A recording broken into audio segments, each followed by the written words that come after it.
Back in the day, if you needed a computer, you had to hire a person to sit at a desk and do calculations by hand.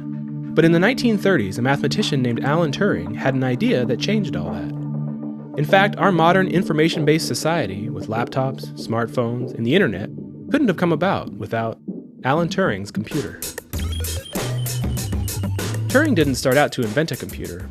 Instead, he was interested in a question at the very heart of mathematics. Can every mathematical statement, no matter what it is, be proven to be true or false? For some statements, this is easy, but for others, it's definitely not. Turing set out to find a method that could start with any statement and always say whether or not it was true.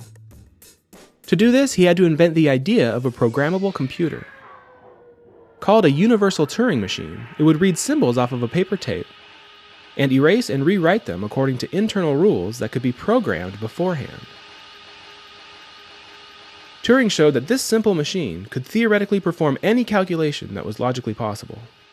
But then he found a logical question that his device could never answer. Will a program running on the machine itself eventually stop running, or will it continue on forever? Turing proved that it would be impossible to create a program that could read the code of any other program and always say whether or not that program would stop running. He then showed how computer programs could be expressed mathematically and answered the original question.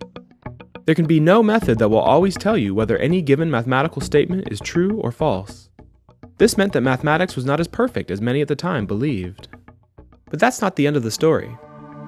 Turing showed computers could be programmed with the internal rules to do all kinds of things, not just arithmetic.